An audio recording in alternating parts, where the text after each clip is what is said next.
Why do some people perform better at work than others?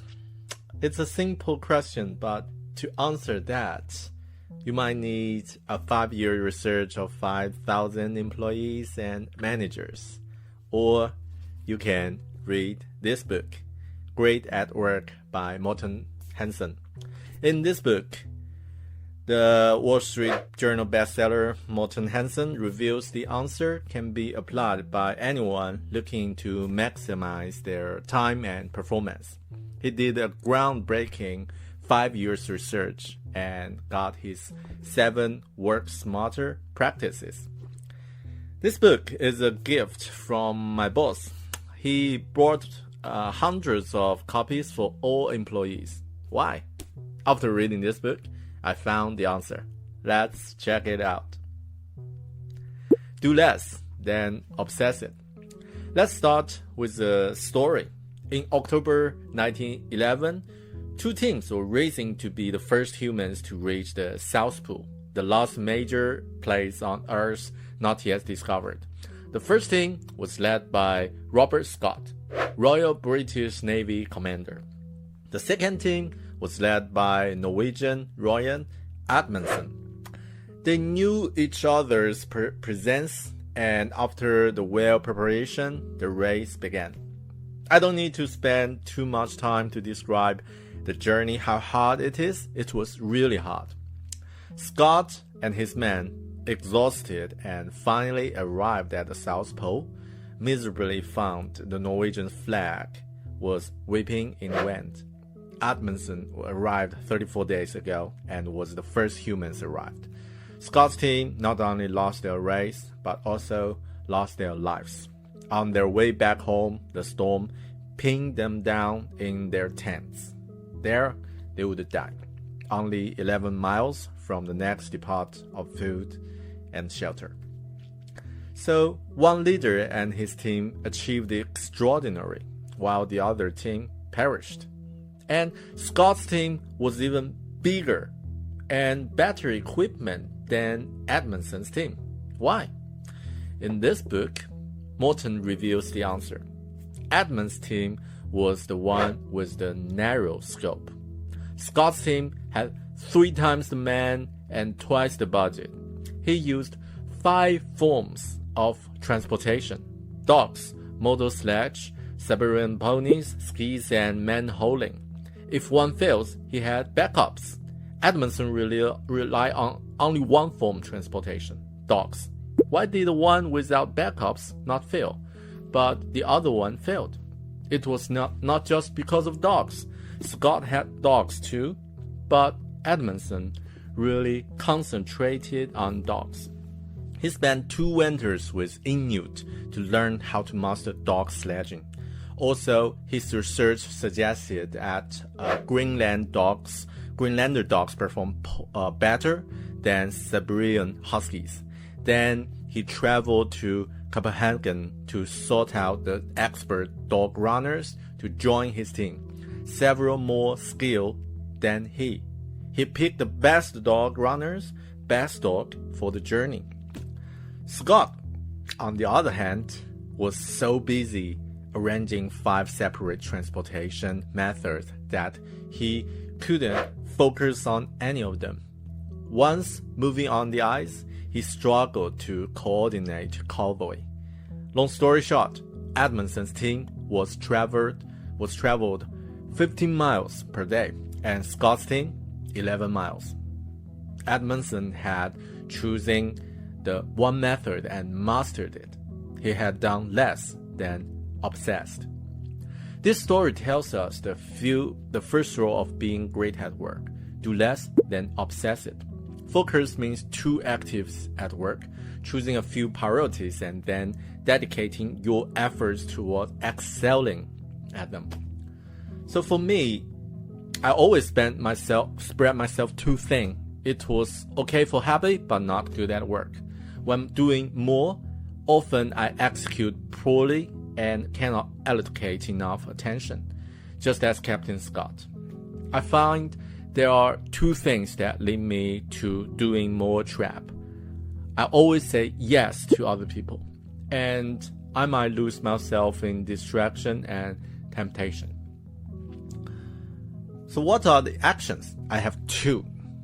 Learn to say no to other people and use some tools such as Kanban, tomato clock, or other things to tie myself to the mast.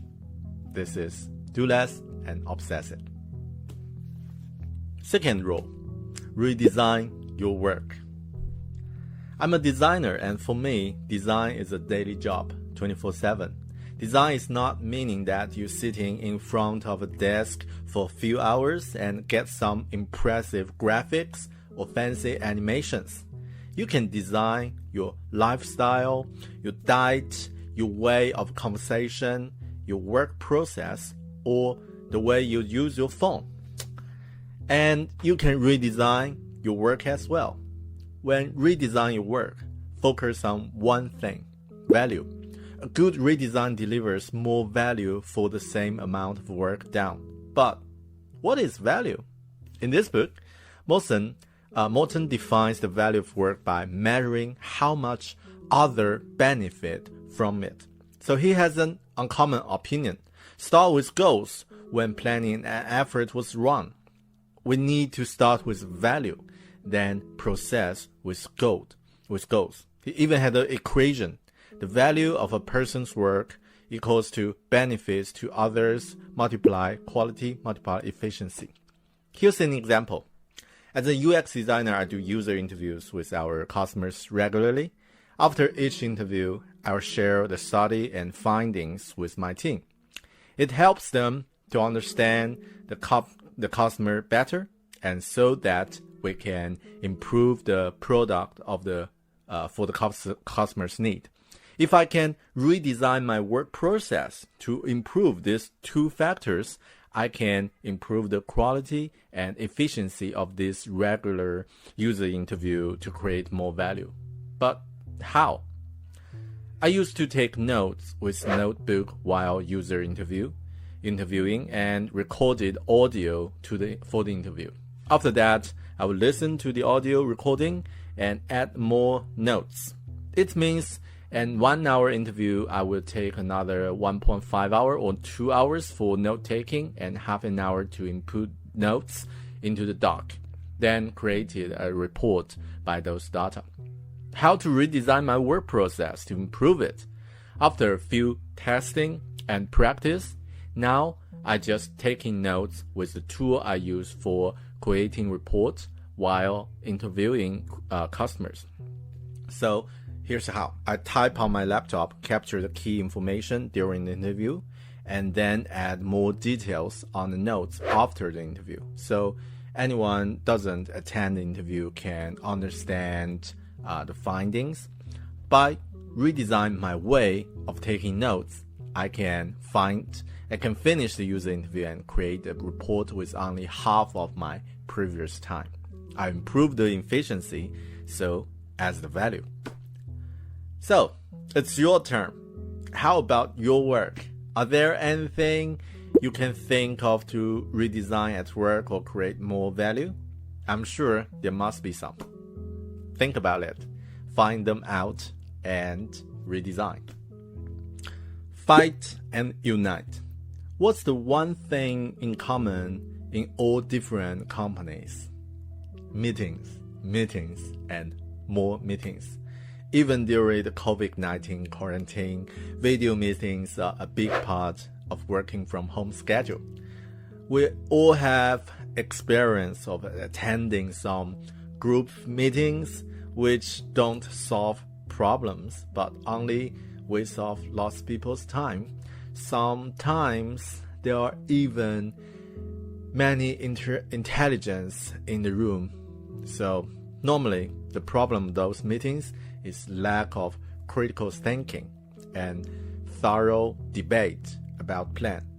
It's assumptions and the weaknesses. We don't need teams to conduct vast number of meetings to get their work done. Actually, you can't.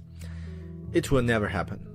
Rather, we need smarter team meetings where people debate regularly and commit to decisions at last. This is the fight and unite principle. When teams have a good fight in their meetings, team members debate the issues, consider alternatives, challenge one another, listen to minority views, and test assumptions, enable every participant to speak out without fear of retribution. In one short sentence, we need encourage constructive conflict. But how to do that, especially for individuals' perspective? Again, Morten gave us a few tips about meetings, and I agree each one of them. So, show up to every meeting 100% prepared. Craft an opinion and deliver it with conviction and data. Stay open to others' ideas, not just your own. Let the best argument win, even if it's not yours, and often it isn't. Feel free to stand up and shout, but never make the argument personal. Always really listen to minority. Never pursue consistency, never pursue agreement for the sake. I think the leader of the team should focus on making people feel it is safe to speak up in the meetings, make fair for everyone. And everyone in the team need to show their opinions, transparent in the meetings, then commit.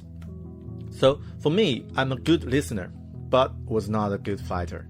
I used to choose not speaking or asking questions at meetings just because I don't want other people think I'm stupid to ask some silly questions. And also the mindset of my English is not good enough as a second language blocked me from asking questions or showing disagreement. Then I realized I was wrong about two things. The first, there's no silly question. The second language is not a problem. The mindset is. Right, this is the fight and unite principle. Another essential thing we need if we want to be great at work. How are you doing on this one? Are you able to debate in the team meetings and then commit to decisions? Alright, this is the three major things I would like to talk about the book Great at Work by Morten Hansen. There are more principles and tips in the book if you are interested in improving your performance at work. Find book and read it. One more tip from me. The improvement is a continuous journey. You can't just read a book in the weekend and become totally a new person on Monday. That's Hollywood movie. But if you can improve yourself step by step. If you always get stressful, for example, to talk in the meetings, try to ask yourself to speak at least 1 minute in the next meeting. If you feel like you are doing too many things, just pick one thing from your calendar tomorrow and remove it. So do it step by step, but continuously. Thanks for watching and hope you like this one. If you do, please share it with your friends and colleagues. And also, if you haven't subscribed my YouTube channel, BearTalk, now it's a good time. Smash the subscribe button below and you won't miss the next video. Right. Have a great day or evening, and I'll see you in the next video. Bye.